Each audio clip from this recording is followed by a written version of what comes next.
Oui. C'est lorsque les frères ont parlé des produits, des colgates, certains produits. Et il y a quelque chose que j'ai remarqué. À chaque fois quand vous prenez par exemple les colgates, les photos qu'ils mettent derrière là, si vous observez bien, c'est des signes. J'ai remarqué que chaque fois, si c'est aloe vera là, ils prennent seulement que 3 fruits. Il y a certains produits aussi, si c'est à base de lignées, les lignées à plusieurs folieurs, mais on prend seulement le bout là, 3 seulement folieurs. Même aloe vera, moringa là, on prend aussi 3 fruits, pas la feuille complète. Donc ces produits là, il faut bien voir avant d'être utilisé. Ok, merci. Oui. Moi, je voulais ajouter le fait pour les colgates, quand on voit, c'est presque tous les colgates qui sont autour ne sont pas bons. Parce que presque les colgates, si tu prends le temps pour vérifier, tu trouves qu'il y a des noms en arabe. Et le témoignage de la sœur vient dire qu'il y a des choses qu'ils vendent au marché avec les noms en arabe. Donc ces noms, ce sont rien que les noms des guillemets. Donc presque tous les colgates. Ok, ce sont des informations comme le Seigneur n'a pas encore interdit, le Seigneur ne nous a pas révélé pour nous interdire, nous devons faire l'urgence avec prudence. Mais pour les pommades, on met avocat, on dit que c'est à base de l'avocat là, le pommade, ça c'est à éviter systématiquement. Il y a des sujets que j'étais tombé un jour sur un témoignage qui parlait de ces choses-là. Et c'est vraiment fort. Donc, il faut fouiller et éviter vraiment ces choses-là. Ok. On a encore d'autres points à voir si vous pouvez le permettre. Je vais prendre les deux questions et après, on va accélérer. Oui.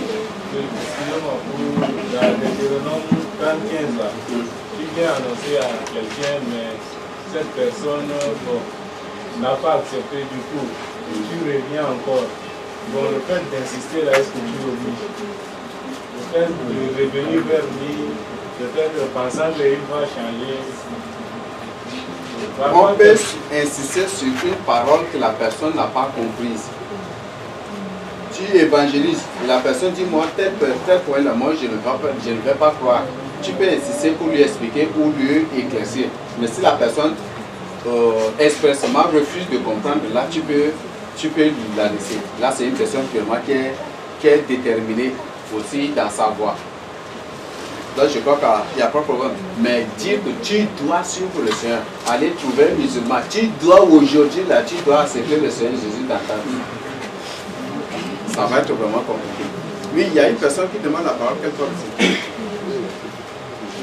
Par rapport à la pratique dans certaines cultures, dans un foyer, la femme, l'homme ne doit pas manger ce qu'ils ont préparé pendant le mois de deuil, tout ça sur là. Vous dire ça. Donc la femme ne doit pas manger ce qui est préparé. Ce sont des commandements humains. Ce sont des préceptes humains. Et si c'est aussi bon pour toi, élu de Dieu. Si ce sont peut-être les soi-disant anciens qui ne sont rien que des vrais sorciers qui viennent pour faire ces choses-là, il faut éviter de manger ces choses. De peur de te faire auto-initier à l'occultisme par la suite. Mais si c'est des gens crédibles, là, je crois que ce sont des préceptes humains et des commandements humains. Si tu es dans la construction et que c'est des gens crédibles, des vrais élus aussi qui préparent et on vous impose ces préceptes-là, ce n'est pas à accepter. Mais si c'est des gens de nature douteuse, il ne faut pas. Ça, c'est aussi une occasion pour toi pour ne pas aussi manger à la place mortuaire aussi. Ok, les exemples bibliques de choix. Donc, dans la Bible, il y a des gens aussi qui ont opéré leur choix.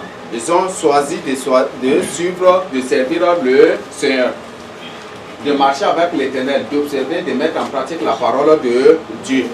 Donc, au point A, nous avons l'exemple des Juifs convoqués par José et qui avaient choisi de servir l'Éternel. Je crois que c'est un bon choix, n'est-ce pas? Ok, nous avons au point B l'exemple de Jéroboam. Jéroboam, c'est qui? C'est un juge ou c'est un chanteur? Ou c'est le bras droit, ou c'est... Il est roi après qui? Juste après Salomon. Le royaume d'Israël était divisé en deux, non? Il y a Roboam et il y a Roboam avec le royaume de Juda et Jéroboam. C'est ça, non? Ok. Donc Jéroboam, il avait décidé pour lui, s'il laisse les enfants d'Israël, les Juifs du royaume d'Israël, aller à Jérusalem pour adorer l'Éternel, ils vont compléter sa mort. Donc ils ne vont pas, sa fin va être tragique. Donc pour eux, ne pas être victime de cela, qu'est-ce qu'il faut faire? Il faut insister un autre Dieu, un autre culte en Israël. Et comme ça, il faut interdire systématiquement à tous les Juifs de son royaume d'aller à Jérusalem, dans le royaume de Juda. Et comme ça pour adorer son Dieu. Et c'est à cause de ça qu'il va instituer le culte de Baal. Le culte les divinités, va instaurer les divinités avec il et il va consacrer, il va établir aussi, bâtir des hôtels pour les sacrifices et pour empêcher les enfants d'Israël d'aller à Juda. Donc son choix c'est d'adorer les dieux étrangers. Et pour un intérêt particulier, non. Son intérêt c'est sauvegarder son règne, c'est maintenir son règne, sinon il finira tragiquement. Les enfants d'Israël vont comploter contre lui. C'est bon? C'est compris, non? Ok, nous avons l'exemple de Balaam. Qui va nous raconter un peu l'histoire de Balaam? C'est celui-là qui, tellement qu'il est têtu, Dieu a ouvert la bouche d'un âne pour lui parler. Il y a des chrétiens trop têtus aussi parmi nous. Il y a certains élites de Dieu qui sont vraiment trop têtus et qui peut-être pas là, à l'heure d'un suivi peut-être, mais je ne sais pas, mais le Seigneur ne va plus faire, mais j'aime beaucoup aussi que le Seigneur fasse cela aussi pour eux, ouvrir peut-être la bouche des chameaux ou la bouche des chèvres pour leur parler, comme ça ils vont croire. Le roi, c'est Balak qui l'a appelé, non? Balak l'a appelé. Dieu lui a parlé, dit tu n'iras pas, tu ne répondras pas à l'invitation de Balak. Il n'était pas tranquille. Un roi qui m'appelle et je ne parle pas, toi Dieu le tient comme moi-même. Il n'était pas du tout tranquille. Balak a envoyé encore des gens avec des présents. Il a vu la quantité d'or, des présents, les gens, les choses, les dons que les gens ont apportés, les choses que le roi lui a promis, toutes ces choses-là, il a vu là. Et quand Dieu lui dit, tu n'iras pas, il n'était pas du tout tranquille. Et par la suite, il a fini par mettre pression à Dieu. Et Dieu dans sa colère dit, va. Il va prendre son âne maintenant. Il va partir. Dieu dans sa colère encore va envoyer l'ange. L'ange s'est positionné dans tel endroit. L'âne, il arrivé à l'endroit, il frappait l'âne, fatigué, l'âne le refusait. L'âne serait obligé de coucher. Il est là, il fait tout, l'âne refuse. Et quand il se tourne, l'âne accepte aussi et ils font demi-tour pour continuer. Et s'ils font un contournement comme ça pour aller au port, à la route principale pour continuer le voyage, l'âne s'arrête à ce niveau aussi. Il va le frapper fatigué, l'insulter, tout. Et quand il y a un détour, s'il s'agit de tirer la corde pour faire un détour, l'âne accepte et il s'élève et ils vont partir. Et après maintenant, ça va être terrible maintenant. L'ange va refuser catégoriquement. Parce que là, ils sont arrivés, il n'y a plus possibilité de faire un détour comme ça. Donc le chemin là, c'est droit comme ça. Ils sont arrivés là, l'un ne veut pas refuser, l'un ne veut pas continuer, il ne veut pas aussi se lever. Il a frappé l'âne jusqu'à ce que Dieu ouvre sa bouche pour dire, maître, est-ce que auparavant j'étais comme ça avec toi? Et Balaam va être en colère, mais parce que toi tu joues avec moi, je parle dans mon lieu sérieux, tu es en train de jouer avec moi, tu ne veux pas avancer, pourquoi? Et après le Seigneur va ouvrir les yeux de Balaam et il va voir l'ange qui avait tenu l'épée. Et l'ange va lui dire, c'est l'ange de l'Éternel. L'ange de l'Éternel c'est qui?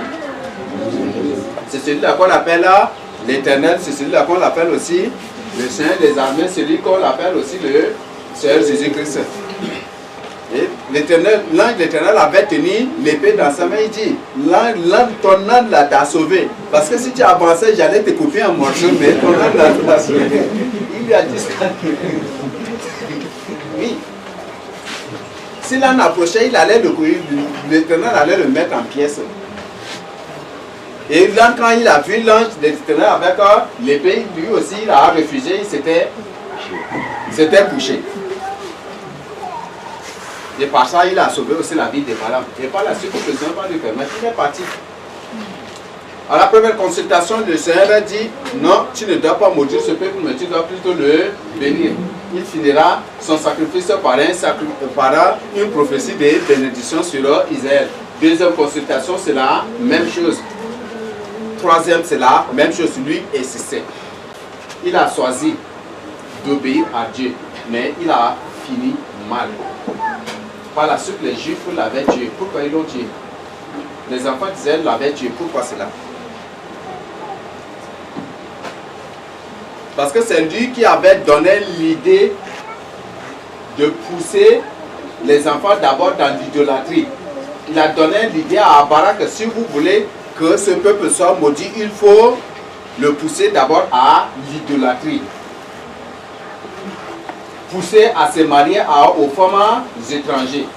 Aux femmes étrangères. Et c'est ça, et c'est par cette voie, quand l'Éternel sera en colère contre eux, c'est en ce moment, si on les maudit, ça va à Dieu, mais en ce moment-là, on ne pourra rien faire. Et par la suite, il finira. Il a choisi le mal. Il n'a pas choisi la crainte de Dieu. Et c'était lui. C'est à cause de lui que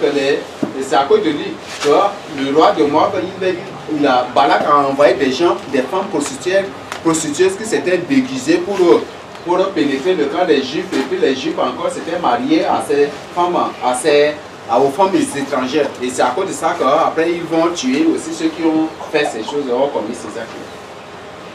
Et c'était un désordre dans le camp. Et ça, c'est l'idée de Balaam.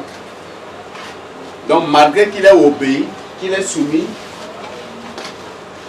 à Dieu, par la suite il a fini par se détourner. Son choix c'est toujours le mal, chercher le mal des enfants. Donc nous avons le cas de Balaam, nous avons le cas de Akab. Pour Akab, je crois qu'on n'a pas besoin de parler de ça. Je crois que chacun au moins se connaît l'histoire d'Akab, non? La femme d'Akab, son nom c'est Isabelle. Femme de maquillage.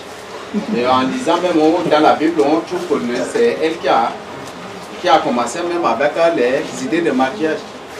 Quand elle allait mourir, quand Jéhu était entré dans le palais, la Bible a dit qu'elle a mis des fards aux yeux, non?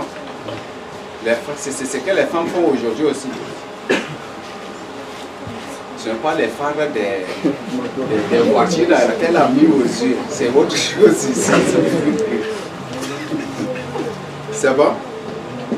Ok. Donc la Bible a dit qu'elle a mis des phares aux yeux. C'est le maquillage des femmes. Et c'est Isabelle qui est l'autrice, qui est vraiment l'auteur de ces pratiques-là. Et c'est elle qui est la fondatrice même de toutes ces choses-là. C'est cette même Isabelle aussi qui a détourné les enfants, qui s'était déguisée aussi. C'est une sirène. Isabelle, c'est une sirène.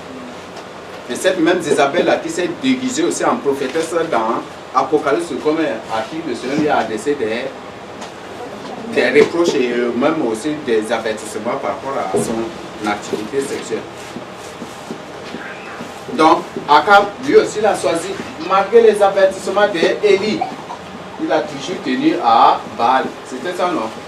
Il a toujours tenu à Baal. Malgré l'extermination des prophètes de Baal sous ses yeux par Élie, il a toujours tenu fidélité à Baal pour la réussite de son règne. Parce que s'il laisse les enfants d'Israël revenir à l'Éternel, c'est que les enfants d'Israël vont encore se rattacher au royaume de Juda et il finira mal. Donc c'était ça, certainement ça, son inquiétude, ça, son souci. Et il a toujours tenu fidélité à Baal jusqu'à pour mourir sauvagement. Je crois que selon la prophétie, qu'après sa mort, les processions vont se laver, vont se baigner dans son sang, les chiens vont lécher son sang. C'est effectivement ce qui était arrivé. Et que Jézabel sera dévorée par des chiens. Et c'est ce qui était arrivé aussi à Jézabel. Donc, Akab a choisi Baal, son pour Dieu. Il a tenu fidélité jusqu'à pour mourir sauvagement. Et tous ceux qui adorent d'autres dieux que l'Éternel ont toujours fini sauvagement. Si tu es dans l'occultisme, dans la sorcellerie, tu as fait toujours sauvage. Là, c'est vraiment l'information à partager avec toi pour t'ouvrir les yeux. Si tu as pris des gris-gris, même si c'est gris-gris de boxe ou même la café, tu seras toujours aussi sauvage. Donc il faut éviter cela à tout prix. Peut-être si tu as appris quelque chose pour être intelligent à l'école, pour avoir des connaissances, mais ta fin sera toujours aussi sauvage.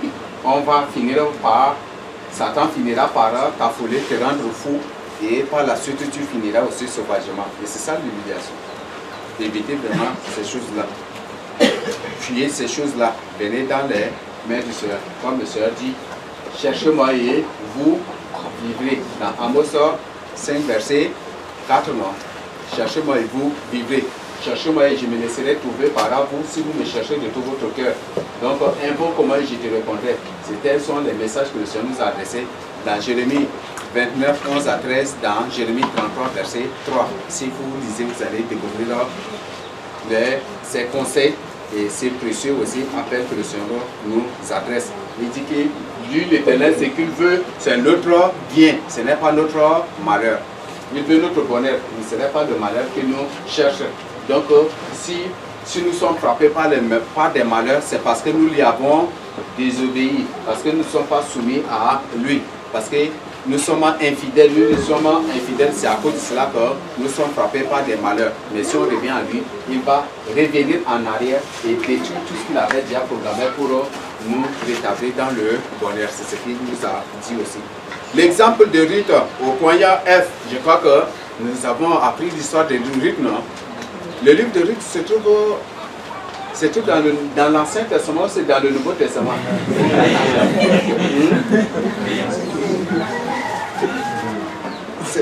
Hein?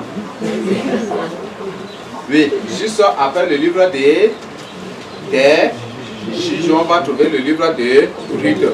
C'est ça? Ton Dieu sera mort, ton peuple sera mort. Là où tu seras enterré, je serai aussi enterré. C'est ça le choix de Ruth. Là où tu seras enterré, c'est là où je serai enterré. Est-ce que nous pouvons vraiment, est-ce que certains d'entre vous peuvent vraiment prendre ou tenir cet engagement devant le Seigneur? Ça c'est plus fort.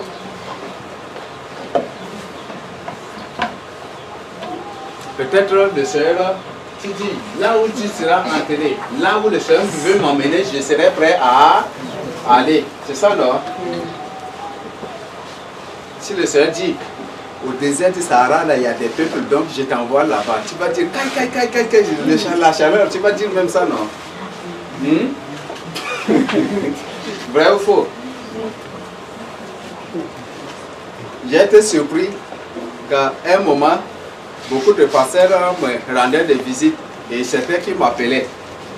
On dit que non, qu'ils sont affectés dans tel coin, mais dans ces coins-là, il n'y a même pas à manger, il n'y a même pas dîme, il n'y a même pas offrande, ils ne vont pas partir dans ces endroits. Donc on les a affectés là et ils ont refusé. Donc en d'autres termes, poste pastorale dans tel coin, vacant non. Oui. On est prêt, c'est là où tu veux que tu m'amènes, là. Mais quand le Seigneur dit qu'il faut faire ceci, oh, c'est difficile. Ah, c'est pas possible, je ne suis pas prêt. C'est vraiment fort à ce niveau. Donc soyons comme les rites d'aujourd'hui. Ton Dieu sera mon Dieu. C'est son choix.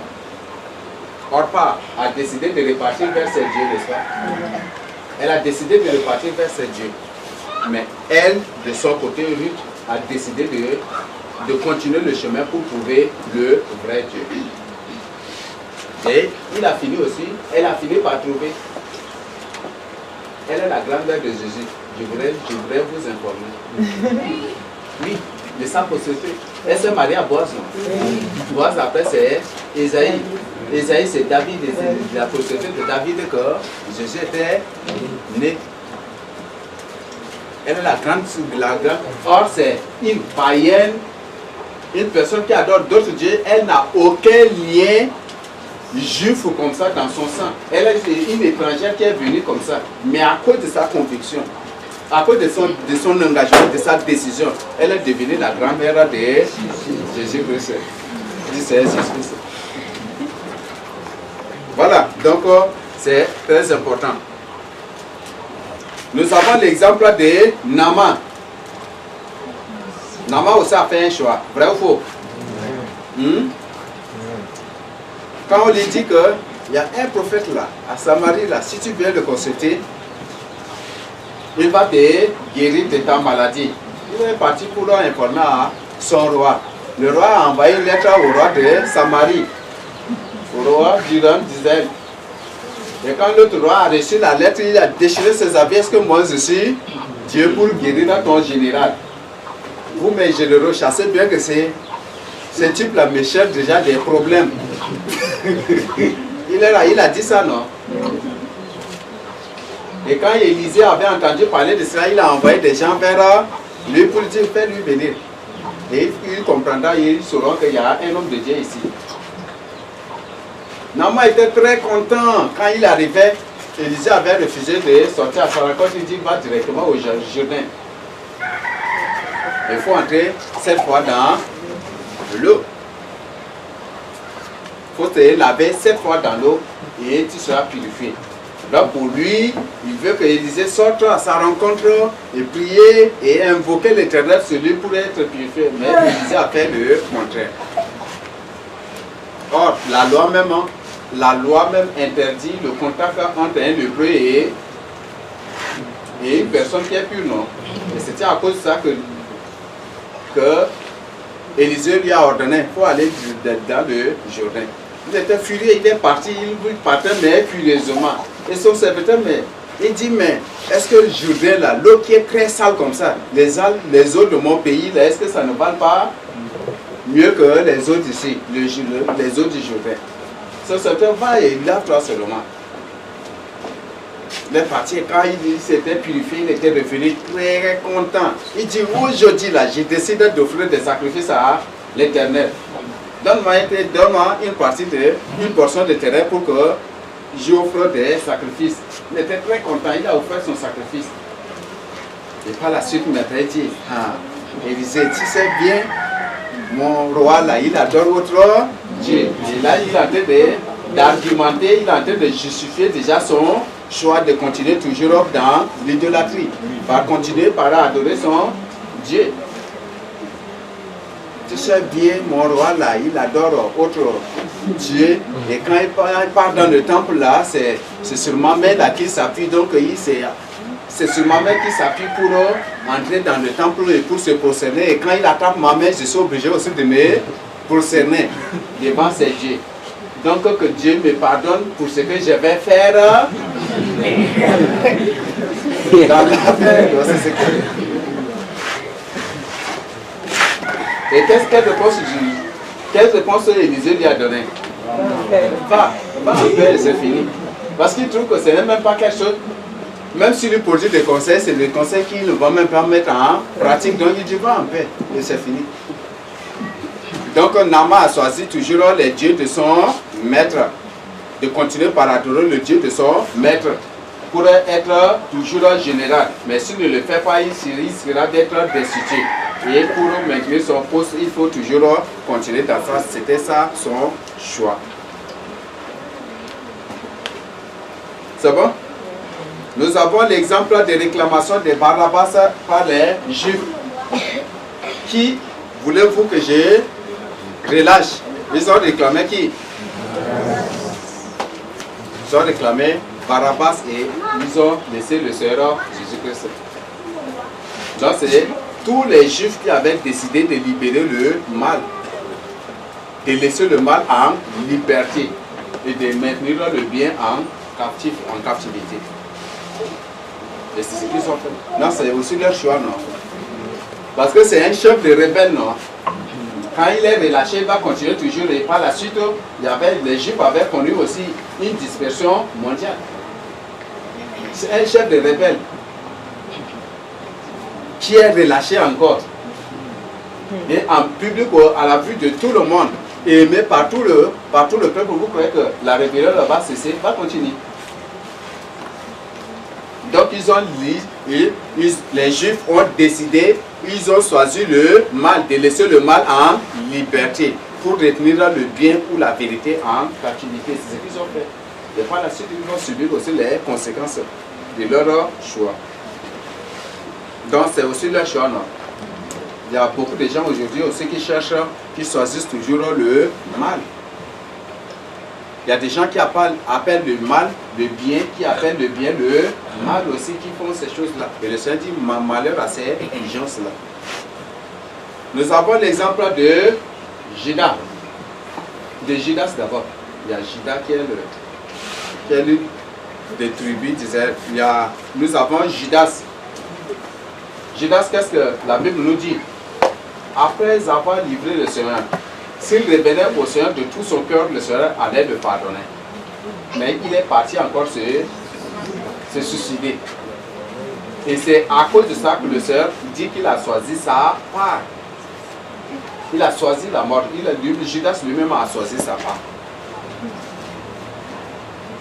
Et encore, nous avons l'exemple de Marie et Marthe. Donc pour Marie, là, son choix c'est bourrer le ventre des... Oui, Marthe, son choix c'est de bourrer le ventre des invités, n'est-ce pas? Et Marthe, son choix c'est d'écouter la parole. Marie, son choix c'est d'écouter la parole de Dieu pour la mettre en pratique. Il y a des gens aussi comme ça.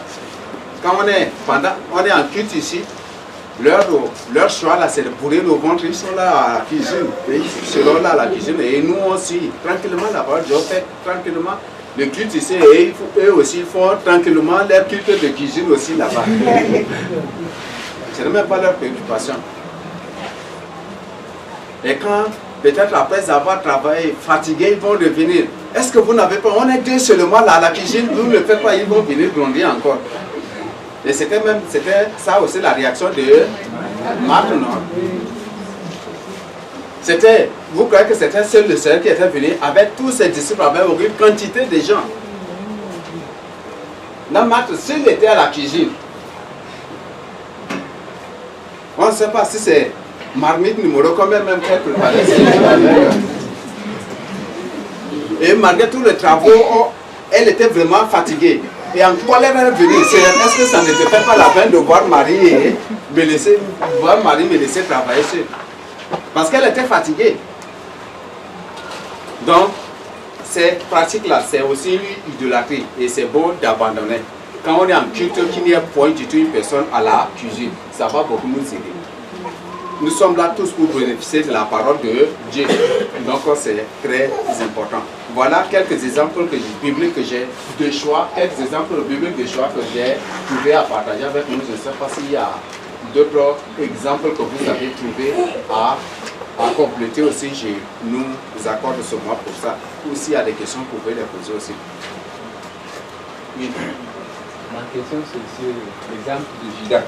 On nous dit que dans Jean 6, 70, que Judas était un démon. Et selon l'enseignement, s'il revenait au Seigneur de tout son cœur, il se répandait. Le Seigneur allait les pardonner. Est-ce qu'un démon, s'il se répandait, il serait sauvé? L'un de vous, c'est un démon. Mais c'est selon ce que le Seigneur a dit. Je crois qu'après, c'est dans Luc ou c'est dans Luc, non, ou c'est dans quoi? Où ils ont posé la question sur Judas. Où Judas était parti pour se suicider. C'est dans Luc ou c'est dans Marc? Tout après, Judas est parti pour leur remettre leur argent. Il est parti pour leur donner. Ils ont refusé l'argent. Il a étalé l'argent. Le reste devant eux et puis il est parti pour se suicider. Donc, ce sont les déclarations du Seigneur. Si c'est par rapport à la déclaration du Seigneur, c'est un démo. Le Seigneur dit effectivement que c'est un démo. Mais moi, je me suis basé par rapport à ce que la Bible, ce que Matthieu, je ne sais pas si c'est Matthieu, lorsqu'il était parti pour donner l'argent, et les sacrificateurs ont refusé, et puis ils ont dit que non, c'est l'argent de ça, on ne veut pas, et puis il est parti. Il a versé l'argent, il est sorti pour partir. Et après, les disciples lui ont posé la question, et il a dit qu'il a choisi sa part. Donc moi, je me suis basé juste sur choisir sa part par rapport à l'acte de Judas. Donc toujours dans l'assemblée de Dieu, toujours il y a des gens qui choisissent aussi leur part. Leur part, par exemple, de trahir les autres, d'exposer ou de trahir les autres ou d'accuser faussement les autres, c'est aussi leur choix. Et c'est ça.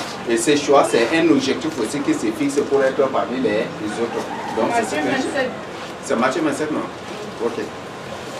Donc si vous lisez Matthieu 27, vous allez découvrir.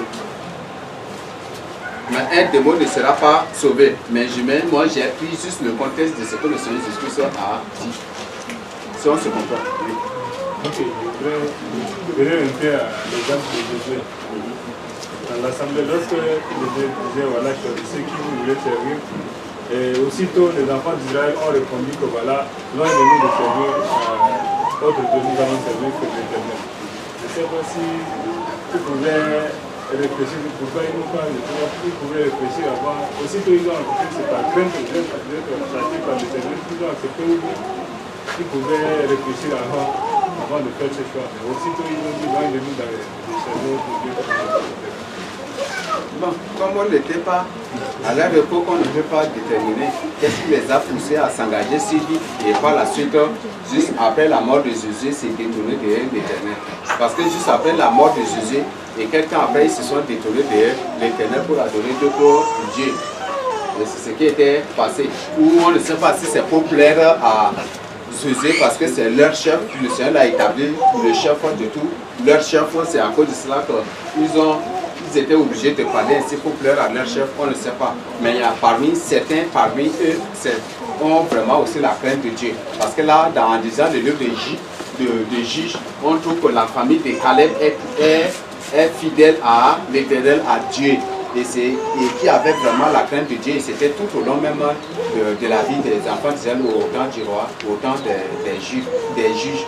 Donc il y a des familles aussi qui sont vraiment fidèles, qui étaient vraiment fidèles à l'Éternel jusqu'à l'avènement, jusqu'au choix des rois par le Seigneur par la suite.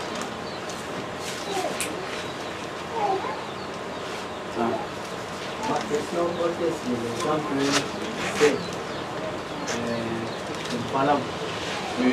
C'est par rapport à ce que Balaam a fait que le Seigneur avait averti à l'église de Pergame dans l'Apocalypse, là c'est les gens d'autres Balaam. Oui, mais il y a des gens, pour Balaam, lui sert, il veut servir Dieu pour les biens de ce monde. On lui a proposé de l'or, de l'argent. Ils n'ont pas des présents. Vous comprenez le sens de présent, non? Les présents, ce sont des cadeaux, des dons qu'on donne. En or, en argent et en beaucoup d'autres matières, beaucoup d'autres choses précieuses. Et ce sont ces choses-là que Balak lui avait promises. Lorsqu'il maudit seulement les enfants d'Israël, lui va lui donner toutes ces choses. Mais il a tout fait, par la suite il a béni, mais il est venu avec une mauvaise proposition encore pour faire. Et pour avoir les présents qui lui ont été promis. Donc il y a ces gens-là qui prêchent pour l'argent. Et c'est la même chose aussi. Parce que juste après l'ascension et après aussi les premières églises, il y avait déjà des gens qui se sont engagés pour prêcher juste pour avoir de l'argent. Je crois qu'en lisant minutieusement les écrits de Paul, les épîtres, les lettres de Paul, vous allez découvrir ce que Paul lui a dit. Paul a dit aussi aux différents chrétiens que nous, on ne prêche pas pour les biens de ce monde. On peut même user de ce que les autres usent envers vous, mais on se fait simple. On peut même vous imposer de nous donner comme ils le font, mais ils ne le font pas. Il y a des gens qui utilisent la parole de Dieu pour escroquer, pour dépouiller, pour arnaquer le peuple de Dieu et pour prêcher contre ces choses-là aussi. Et il y a des gens qui venaient qui ne prêchaient rien que l'évangile de la prospérité. Ça a déjà commencé avec Paul. Et c'est à cause de ça que pour les églises, l'une de cette église va être reprochée sur ça. Et je crois que c'est le message le plus répandu aussi de nos jours. Dans l'islam, c'est le message de la prospérité. Si tu n'es pas riche, si tu n'es pas un bon musulman pour ceux qui sont dans l'islam. Et si aujourd'hui tu es chrétien, si tu n'es pas riche, tu n'es pas aussi un bon chrétien pour les autres, pour les aspirants de la prospérité, de la bénédiction. Donc il y a ces messages-là, il y a toute une panoplie de cette doctrine autour de ce choses.